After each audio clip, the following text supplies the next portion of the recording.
तब लगता है जब दूसरे तीसरे साल में उसमें फल आने लगता है, या फल नहीं आता, 5 साल हो जाते हैं फल नहीं आता, तब हमें पता लगता है कि ओह ये तो खट्टी है, ओह ये तो दूसरी वैरायटी है। जैसे अभी किसान भाई हम बात कर रहे थे कि वो कुमक्वाट करके एक नींबू आ रहा है जो इस समय फल देता है सर्दियों में। तो सर्दियों में वैसे ही नींबू की डिमांड थोड़ी कम रहती है, और वो उसका जो फल है कुमक्वाट का, उसकी जो स्किन है वो पतली है, मुलायम है, जल्दी गल जाती है। तोड़ने के बाद में अगर पूरे पके हुए पे आप और उसकी नींबू को आप उसको मार्केट में रेट भी अच्छा होता है। थोड़ी सी सुविधा को देखते हुए हमने क्या किया, एक ऐसा पौधा ले आए। अब मजबूरी बन जाती है, 3 साल से उसे सींच रहे हैं, तो उसके फल को बेचे दीजिए, उसको रखे दीजिए किसी तरह से कि किस तरह हमारी जो है इसकी जो खट्टा है वो पूरा होती है। नर्सरी को सर्टिफिकेशन देती है, प्रमाणित करती है, प्रमाणित नर्सरियों से और लगा रहे हैं, उसके पौधे आसानी से मिल जाते हैं।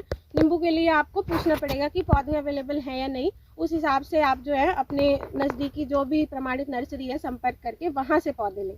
एक फ़ायदा और भी है, यदि उनका पौधा ख़राब निकलता है तो आप उस बिल को दिखाकर आगे मतलब उनको कह सकते हो कि भाई ये ख़राब है।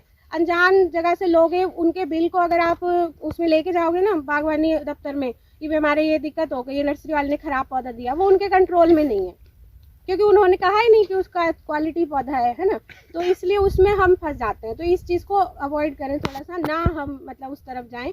किसी का नींबू का पौधा अच्छा लग रहा है ना, आप गए हो कहीं, उसके यहाँ बढ़िया नींबू लग रहे हैं, उसकी कटिंग ला के आप अपने पौधे खुद तैयार कर लो, वो और भी बढ़िया है अगर ऐसा है तो। लेकिन उसके जैसा कोई और पौधा आपको बेच रहा है कोई, तो उस पर आप कम विश्वास, तो उसके ऊपर पेस्ट बना के उस कटे हुए भाग के ऊपर लगाएं। इससे आप पौधे को लंबे समय में होने वाली बीमारियों से बचा पाएंगे। तो ये कटाई छटाई में सभी लोगों के लिए आई है, स्प्रे जरूर कराओ बाद में। और फिर उसके बाद आपका मई से इसमें शेड्यूल शुरू हो जाते हैं। अब अप्रैल के टाइम पर एक सिट्रसिल्ला आता है, वो रस चूसने वाला कीड़ा, तो कोई भी आपकी अठारा है या कोई भी इस तरह की जो चूसक कीटों के लिए है, वो आप स्प्रे उस समय करें। ध्यान ये रखेंगे कि फूल आने के समय में हम कोई भी वैसे वाले ज़्यादा स्ट्रॉन्ग उसका कीटनाशक का प्रयोग नहीं करेंगे, क्योंकि मक्खियों का काम होना भी ज़रूरी है इसमें, नहीं तो मक्खियों के ऊपर बुरा असर पड़ता है।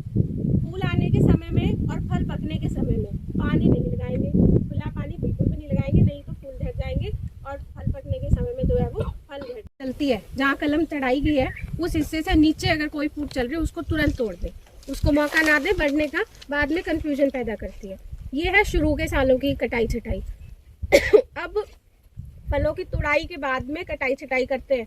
जैसे चौथे साल से आपका पौधा जो है फल देना शुरू कर देगा, और उसके बाद आपको 2-3 साल में उसकी जो है कटाई छटाई करनी जरूरी है।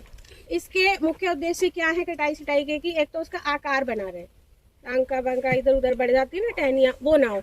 उससे क्या होगा कि आपस में भिड़े, क्यों किन्नू कहाँ लगता है पौधे में, जिनके पास बाग है बाहर नहीं लगता, अंदर लगता है।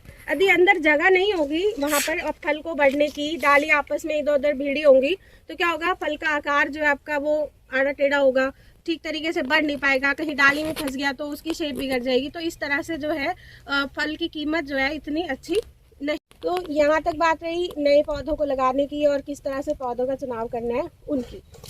उसके बाद नए पौधे लगाने के 2 साल तक बहुत ही ध्यान से पौधे की देखभाल करनी पड़ती है, जिसमें आपकी कटाई छटाई की बात आती है। तो कई बार क्या होता है कि पौधा बिल्कुल अच्छा लेकर आते हो आप, क्वालिटी पौधा, उसके ऊपर बडिंग हो रखी है, यानी कलम बांध रखी है, लेकिन क्या होता है कि वो कलम सूख जाती है, अनदेखा करने की वजह से सूख गई, और फिर उसके बाद नीचे से फुटाव चालू हो जाता है, या जब कटिंग करी जाती है, कटाई छटाई करते हैं तो गलती से वही चीज काट देते हैं जो उसके ऊपर कलम लगाई गई है।